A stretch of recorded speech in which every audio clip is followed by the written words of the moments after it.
kosong, nyaring bunyinya. Ada seorang ibu paruh baya, berdandan menor, rambut hitam disemir, karena terlihat ada rambut putih terselip di sela-sela rambut hitamnya. Rambutnya tergerai sampai bahu.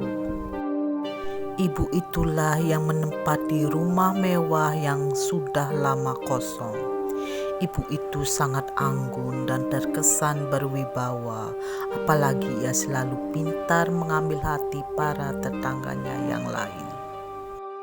Berbicara tentang dirinya yang punya perusahaan tambang di mana-mana.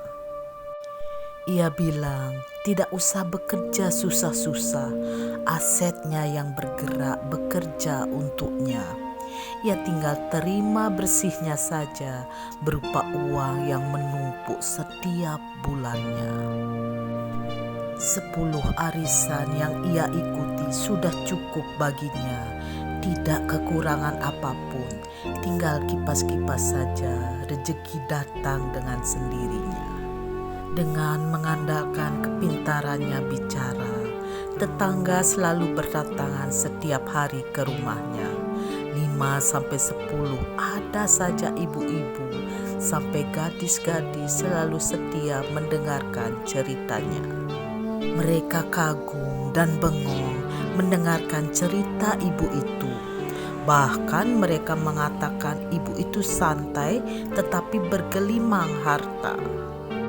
Mereka ingin hidup seperti ibu itu. Alangkah senangnya jika mereka memiliki perusahaan tambang, aset yang bergerak, tinggal kita menikmati hasilnya. Baru seminggu mendiami rumah mewah itu, ia menjadi viral di kalangan desa. Ia sangat terkenal karena kekayaan yang ia katakan. Tetangga merasa tertarik dan ingin mengunjungi ibu itu. Banyak yang ingin mereka tanyakan. Terus terang, mereka tertarik dengan kehidupan ibu yang glamor itu. Salah satu dari mereka kepo dengan rezeki ibu itu. Selesai memasak, orang kepo itu datangi rumah ibu itu. Orang kepo itu memasuki pintu gerbang. Terlintas dalam pikirannya, rumah semewah ini tidak ada satpam yang menjaganya. Ia berjalan akan memasuki rumahnya. Akan tetapi ia melihat puluhan ibu-ibu dan anak gadis sedang duduk-duduk di beranda. Tentu saja mendengar ocehan ibu itu.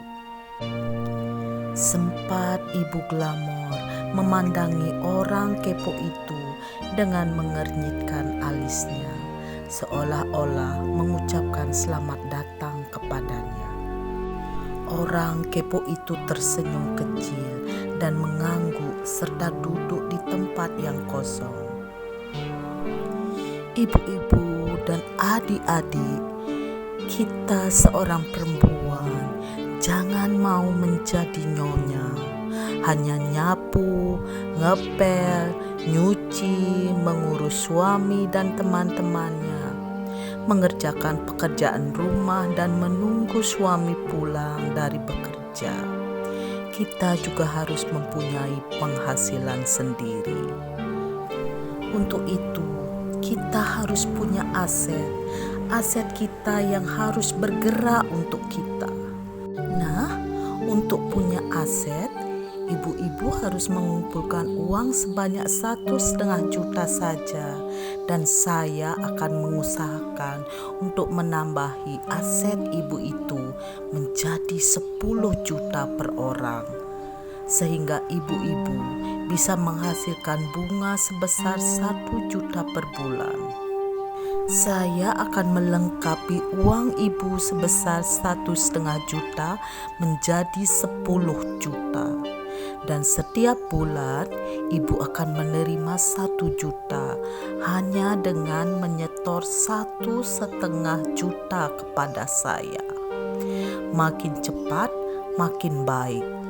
Ibu-ibu ingin punya penghasilan, kan? Orang kepo itu bertanya kepada ibu itu, "Benarkah seperti itu?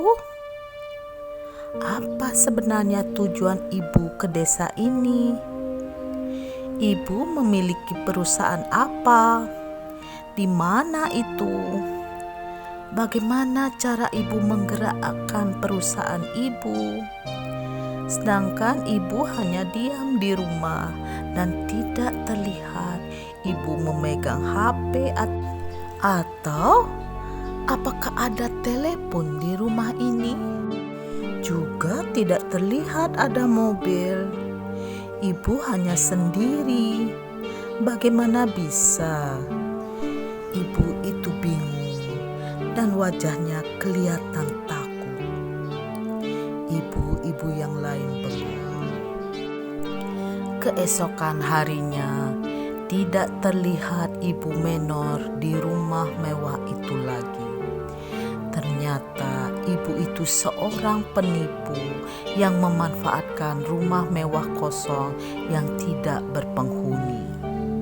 Ia menipu di sana sini.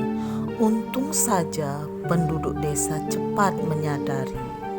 Jangan terlena dengan orang pintar bicara tanpa bukti yang jelas. Seperti pepatah mengatakan, tong kosong nyaring bunyinya.